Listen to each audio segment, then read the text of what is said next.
So my name's Beth Francis. And I'm Andy Clark. And we're making a film called 100 Days of Vitamin C. And we won Best Team Performance at the We Go Health Awards, which has brought us to this conference in Boston to collect our awards and to meet all the amazing people involved in it. About 18 months ago, I was diagnosed with chronic migraine. I've had migraine since I was a little kid, and I think I'm the 5th generation in my family who suffers from migraines. But something changed and I suddenly started getting an awful lot. I was getting pretty much one a day throughout the summer of 2017 and tried a lot of medical treatments, a lot of different tablets and injectables and things like that, and nothing was really making a difference. I was absolutely worn down by it really, and both of us were really struggling with how it changed our identity and changed what we were able to do.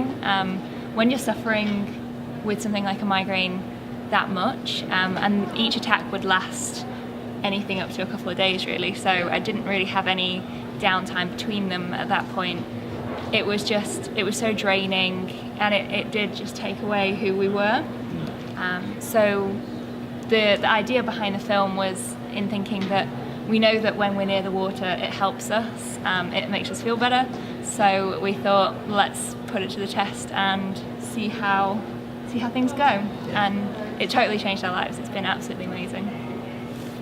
Following that, we have both started feeling better in ourselves as a result of all this cold water swimming. But through the platform of the film and its presence online and your engagement, particularly with people on social media, we've become a part of this huge community that we never knew existed, of fellow migraineurs and fellow sufferers of chronic illness. And they have been an incredible bunch of people to get to know and to support and reap a whole lot of support from. They're just so loving. They're amazing. And it spun off more into more official research with a couple of universities based in the UK. It's ballooned into so much more than we ever thought it would, and it really keeps us going. I think that 1 in 7 people worldwide suffer with migraine, so it's quite common. Chronic migraine, like I get, is a little bit rarer than that. I'm not sure what the statistics are on the amount of people that get chronic migraine, but I think that roughly every year they say about 1% of people with what's called episodic migraine, so kind of migraines every now and again, kind of move into chronic migraine. But some people can just start straight out with chronic migraine having never had one before in their lives. So. Yeah, sometimes people get their first episode of a chronic migraine and it just never stops. We know one wonderful lass called Beth who's been having the same migraine for 4 years. It is 4 years, isn't it?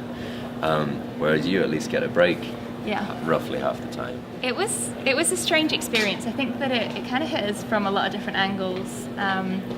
I was doing a PhD full time and we were quite active. We were involved in our community and we were doing a lot of things, and that kind of all just got wiped out pretty quickly.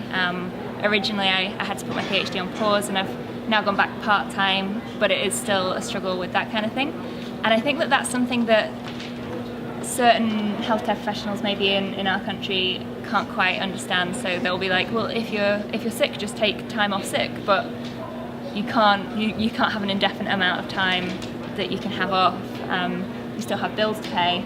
And I think that maybe because it hit us at such an early stage in our life, we didn't really have anything to fall back on. So we didn't have like a big savings nest egg to have that like security blanket, because we'd only really just started. So I think that, not that it's easy to happen at any stage, but I think that when it does hit you and you're kind of just in those early fledgling adult phase, it is quite difficult.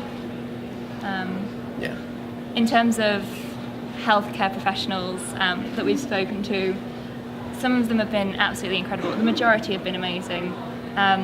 Others have made comments that I think are quite insensitive and strange. So one of my doctors said to me, well, don't worry about it because when you go through the menopause you'll probably be fine. And I was like, I'm 25.